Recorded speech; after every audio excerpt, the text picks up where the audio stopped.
morning, Central Texas. Welcome to Kids Community Connections at My Kids 1031. I'm Phyllis Jones, your host for this morning. You know what? I have a very interesting guest because, we complain a whole bunch about Fort Hood and our disconnect with Fort Hood. So, you know what? This morning we're going to seek to change that disconnect from Fort Hood. But first, I always have that little soapbox thing. Okay, so first of all, I want to thank everybody for helping us last night with the graduation and the reception for the kids who graduated from Richard Milburn Academy. But I also want to say this. I hear people in Killeen and Harker Heights say we have only 4 high schools. So what I'm going to tell you is this, you're wrong. We have 5. We forget Richard Milburn Academy exists. And those are high school students who know that we ignore them. And we do. The public does. Organizations, fraternities, sororities, military, they ignore those kids. Those are the kids that we need to reach out to and talk to and kind of guide them because they need all that we can give. A lot of kids go to Richard Milburn Academy because they have to work half-time, part-time. So they go there so they can work also. It's not working because they want to work. They work because they have to work because they're put in positions where they do. You have some of them who live on their own. You have some of the kids that are couch surfing. And I think kids who couch surf is our fault because if we were more in tune, they wouldn't be couch surfing.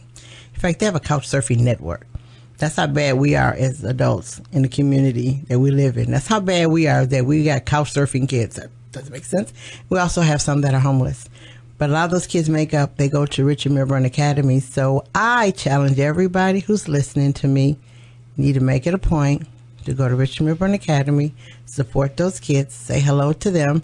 Last night, 60 kids graduated, and guess what? I talked to all 60 kids. And my first question is, what you going to do when you get out? And we talked about it. Most of the kids thought, she don't really care. But after they realized who's going into it, they was like, oh, okay. Okay, she really does. And this one girl who has a couch surfing network, I asked her specifically, what are you going to do when you graduate? And she told me she's going to be an auto mechanic technician. She's going to open up her own shop. So I asked her, so what are you going to do different? She goes, well, we have a whole bunch of automotive shops, a bunch of them.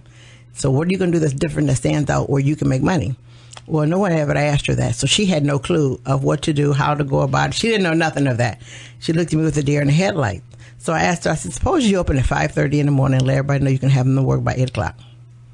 She was like, what? I'm like, a lot of people don't have time when they get off work to get anything done to their car, but they do have time in the morning.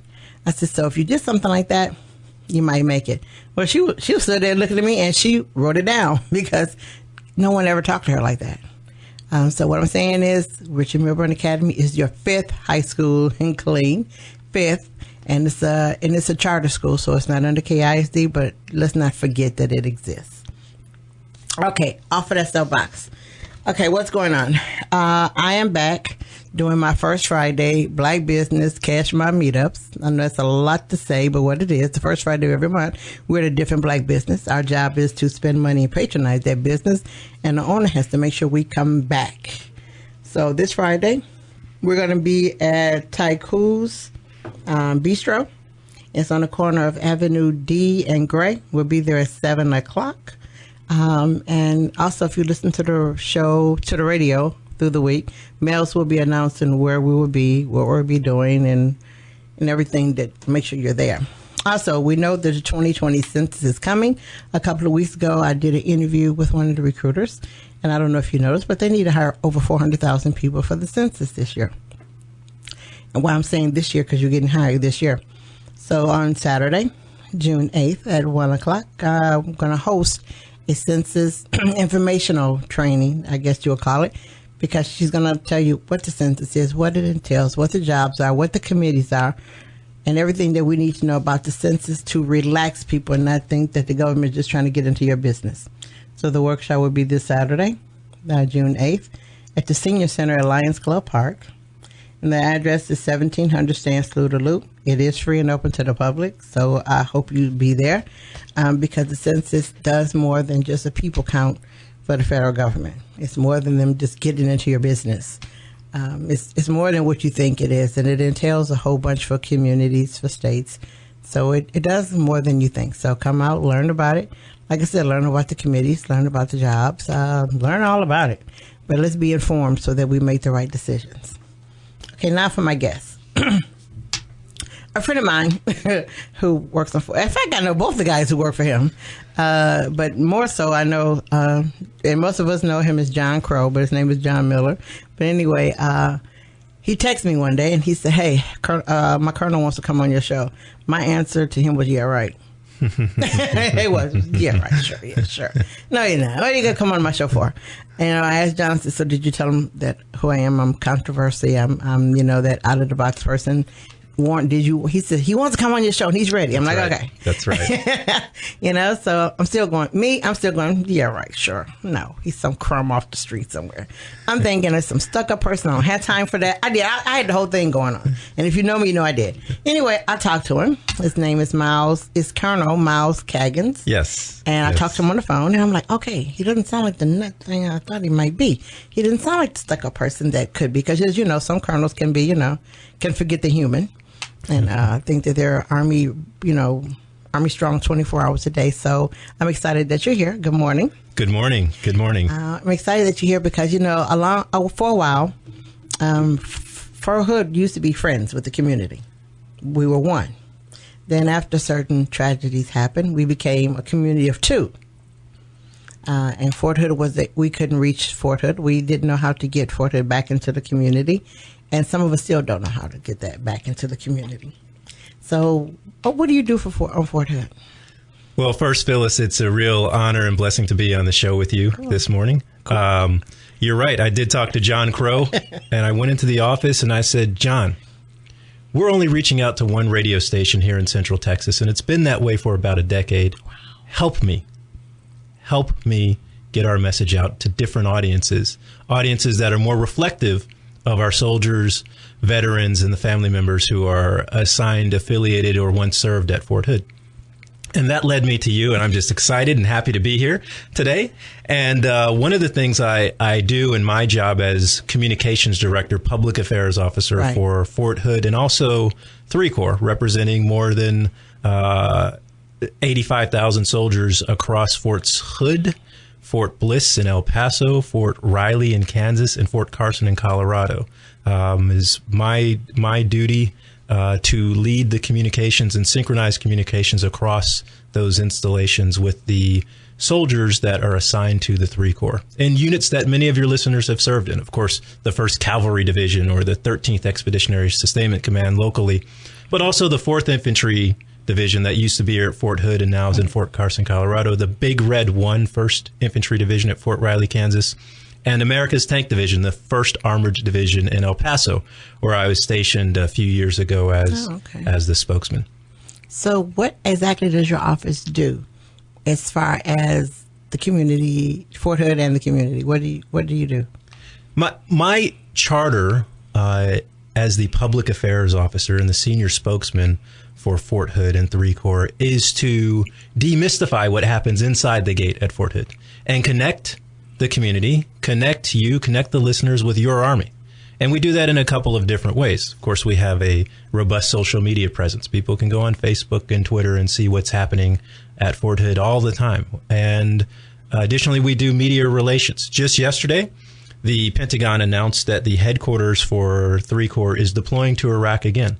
We're headed out with about, around 300 soldiers in August and September to take charge of the mission to defeat ISIS in Iraq and Syria. This will be the headquarters' 3rd time on this mission, and our soldiers are trained and ready to go and lead the multinational coalition that is there to root out the remnants of ISIS and also work toward regional security that will last and be enduring. Well, how do we break the cycle of, and I'll give you some examples. A lot of things we do in the community, we want Fort Hood to be involved. Yes. But we want certain parts of Fort Hood to be involved. Like I'll give you for instance, we're doing Juneteenth. Mm-hmm. And we know Fort Hood has a band. Yes. But then you have people who don't know, you have the door shut on how to reach them. So they're there, but when you go to find out who do I call, who do I talk to, you get crickets. Phyllis, the door is open. And the door is open, and I will greet you in that door and work toward getting toward yes for the band to participate at Juneteenth. yes toward a color guard participating. We have soldiers who are all around Texas all the time doing community relations. Just today we have a brigade commander down in Georgetown, Texas, meeting with community leaders, and tomorrow there will be an event where citizens there can see a tank and climb on military vehicles.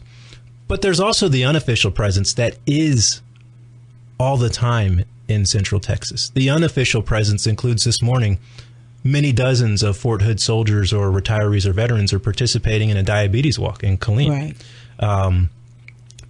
So that's Saturday that's happened. But we want to do more. This is your Army, and we have more than 200,000 folks in Central Texas who are affiliated, employed, retired, or former soldiers at Fort Hood, or their spouses or children. And there are gaps, as you've readily identified, in how we've done some of the outreach. And part of that is I've tried to instill creating systems where the public will know how they can request military support assets. In recent weeks, we've updated our website, and there's a community relations page there that explains what can be requested and who to contact with contact information. But as the ambassador on behalf of the commanding general, Command Sergeant Major, and the rest of the Phantom Warriors, the door is open to you too, Phyllis. So you let me know. You can text me, you can email me, and I will work toward getting to yes. Now, yesterday when we did the graduation for Richard Milburn, we did have soldiers there to help us guide the parents, because parents are excited about the kids graduating. Oh yeah. So we had some soldiers there who participated with us to keep the parents in line, and not in line as far as you better stay here, but more so when we had how we wanted the kids to leave and how we wanted the parents to leave to go to the other parts. So we had some soldiers there helping us out, which was really cool. And I know one of the soldiers, she was cracking up because she goes, I didn't know parents could be so rude. And a lot of them didn't realize that school even existed. So a lot of the soldiers go, we only thought KISD had 4 schools. We're like, that's a charter school, so they're not KISD. But a lot of soldiers realized that they didn't know their school exists. So that, and a couple of soldiers asked, who goes there to visit them? Yeah, when they heard, we said those of us who know, and this one guy, he said, so Fort Hood, do we go over there and talk to the kids? Nope. Yes, we have to change it. We have an adopt a school program, and at schools in the 7 surrounding counties and municipalities of Fort Hood, you'll see signs that indicate the military unit, the brigade or battalion that has adopted that school. And we want to have a robust program where we have soldiers spending many hundreds of hours of volunteering. But there are humans involved. Right.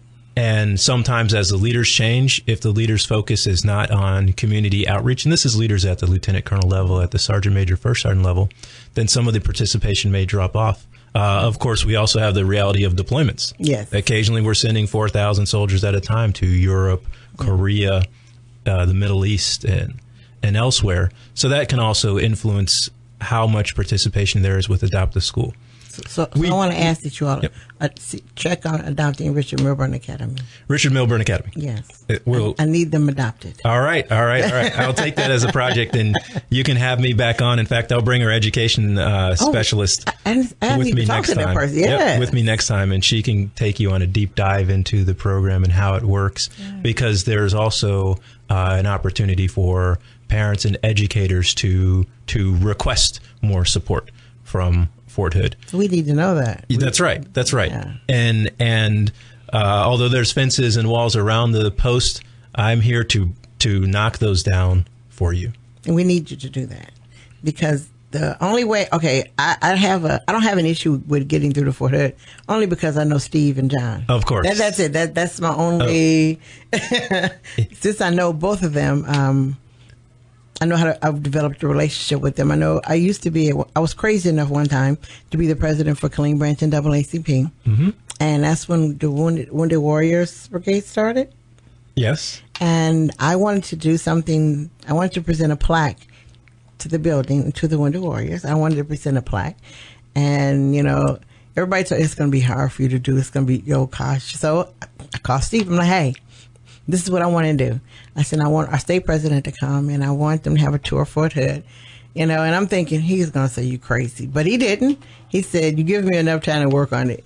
And we did it. That's right. And we did it. And it wasn't hard.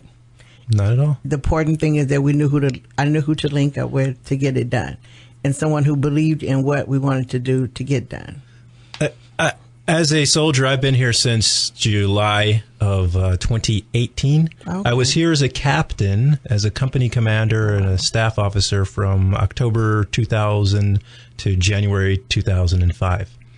And I've learned over my career that nothing is going to happen unless there are good people with good hearts involved. And I'm very fortunate and blessed as a military officer and a colonel to have civilians who've dedicated 10, 20, 30, 40 years of their life, either in uniform or as Department of the Army civilians, to run some of our public affairs programs, including Stephen Moore. For your listeners, I want to describe this guy, Stephen Moore. He's retired NCO, one of the cleanest dressed men in all of Central Texas. He's got his Sunday's best on. He skews towards wearing a lot of white and black and silver. Looks like he's like the you could think he might be the owner of the Oakland Raiders. I don't know, but Stephen Moore is great. And speaking of plaques on the wall, this guy has more plaques on the wall than the wall has space, from when he was a private all the way through to being recognized by the governor of Texas and many commanding generals here. And he is part of our community outreach team. And if you want to bring back the NAACP state leadership or youth groups or other civic groups, you can contact him, and we'd be happy to show him around. I see everybody as equal. It doesn't matter if they're defense industry or banking executives or the youth. Everyone needs to know what your Army does and experience a little bit of the day in the life of a soldier. Okay. So since you're on Fort Hood, and our kids only see a limited part of Fort Hood. So my question to you is, are there a lot of African Americans in Fort Hood that have made that step to being an officer? In the Army, we have about, the demographics in the Army are different between officer and enlisted. So enlisted ranks, you're going to find about 22, sometimes upwards of 25% of black soldiers. For officers, we're down closer to around 13%, right around the census demographic split for officers. There's a variety of reasons for that, but one thing the Army does is invest heavily in scholarships. Your listeners should know that the biggest scholarship granting organization in the United States of America is the United States Army, ROTC. And if I were talking to anybody who is in high school, if somebody's up early getting ready for church with mom and dad this morning, if you're out there listening and thinking you want to go to college but you're not sure how to pay for it, you should definitely consider ROTC. Allow me to just share a little bit of my own personal journey. I was a senior in high school down in Houston, Texas, Eisenhower High School. And this was, I guess, the fall part of the school year, beginning part of the school year. My mom and dad called me into the living room, came downstairs, and for those of you who are military veterans, they had set up an L-shaped ambush. They had two chairs, and then I had a chair in the middle. And mom says to me, "Son, you're going to college next year. How are you going to pay for it?" And I said, "Oh, well, you guys are going to pay for it." Then my mom, she's a sweet lady from Columbus, Georgia, she looked at my dad with the way that moms can look at dad sometimes, like, "See, I told you, we talked about this." And at that point, I was told that I was going to have to apply for an ROTC scholarship, which was fine. My father's a retired officer. I was familiar with the military, but just didn't have any desire to go in. I applied for the scholarship, went off to Hampton University in Hampton, Virginia, historically black college, and I think the finest school in the land. Went off to Hampton with the scholarship and met friends there my freshman year who are friends to this day, some of my very best friends, and found that the Army was a place where I could grow, where I felt like I was part of a team. I was learning things about myself. And yes, there is a benefit of free school. I've been to Hampton for undergrad, Georgetown University for my master's degree, and Harvard, and I've never paid a penny in tuition. The Army has written all the checks. It's quite a blessing, and the opportunities are there for anybody who aspires to them. At Fort Hood, I serve every day on the Corps Commander Staff, the 3-star general. We're going to have a change of command ceremony on June the 5th. Lieutenant General Funk has been selected for his 4th star. He'll head off to Virginia to take command of U.S. Army Training and Doctrine Command after he's completed a little over 2 years here. Our incoming commander, Major General Promotable Pat White, is new to Central Texas. General White will have his promotion ceremony just prior to the change of command ceremony. But the first time General Pat White has a meeting with his senior staff, his colonels, I want you to picture this room. Around the table, you'll have me, the spokesman there for him, but you'll also have the G8, the Chief Financial Officer, Colonel Raquel Gallman. Raquel and I went to Hampton together. Across the table, you'll have the G6, or Chief Information and Technology Officer. She's a sister girl who graduated from West Point. Oh, wow. Continuing around this table, as you visualize this in the Corps headquarters, you'll see Larry. Larry is a colonel. He's the top law enforcement officer in 3 Corps, a black man. And he's a very active member of Alpha Pi Alpha fraternity in this community and a great mentor to many people.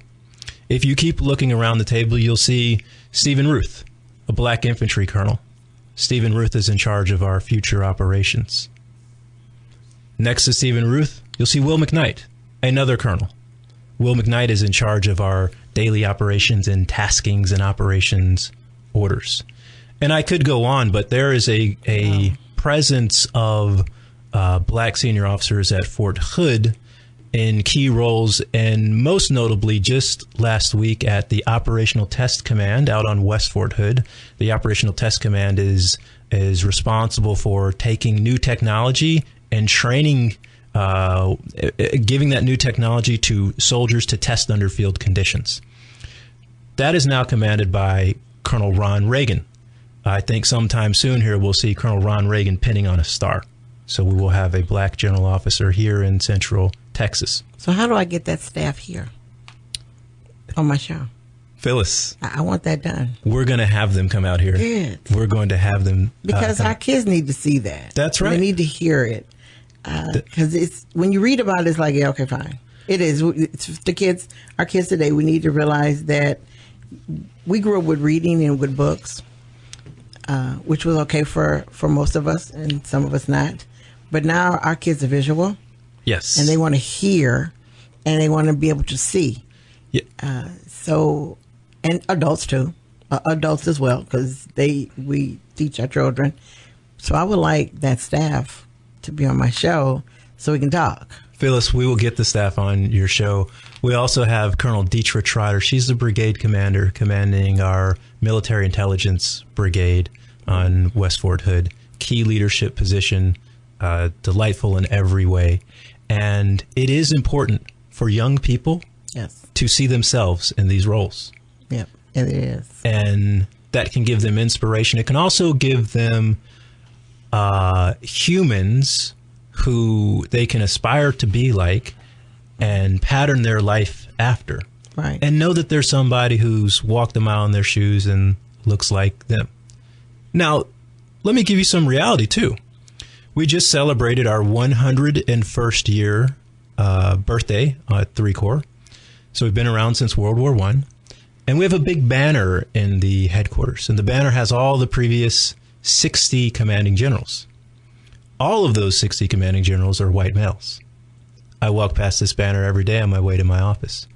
I see the banner. It's part of our history. Of course, part of the history, prior to President Truman integrating armed forces, it wasn't an option for there to be anything like a black general in charge of 3 Corps.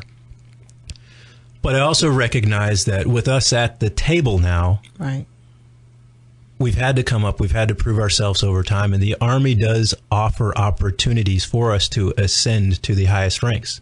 At this change of command on June 5th, the flag will be passed from Lieutenant General Funk to Lieutenant General White through a 4-star black general. Ooh, okay. Who commands United States Army Forces Command. His name is General Michael Garrett. You can Google him sometime. Exceptional record of success, education, combat excellence, and somebody we can all aspire to be like, whether inside the military or outside the military.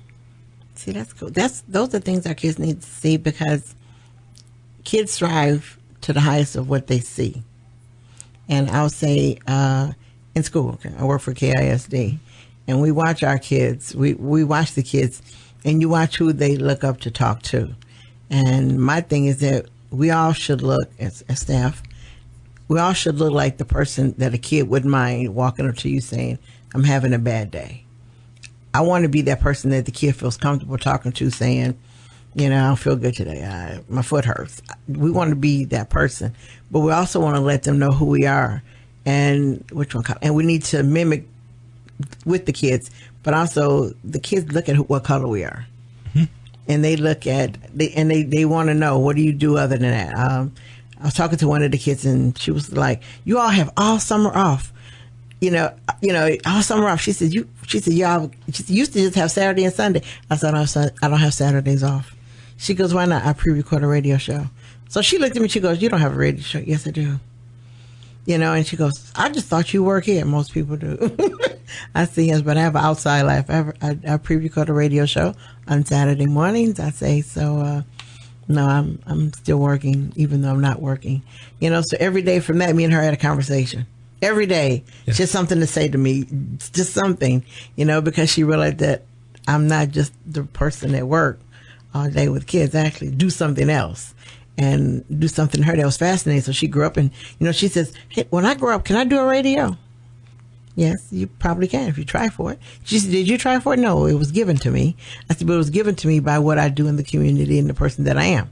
I said, so it was like, this is yours and run with it. But, you know, she said, well, I didn't know there was many black women doing radio. I said, yes, there's some black women that do radio. But for her, that was this big, huge issue. You know, for me, I was like, okay. But for her, it's like, you talk to people and you do this? Yes.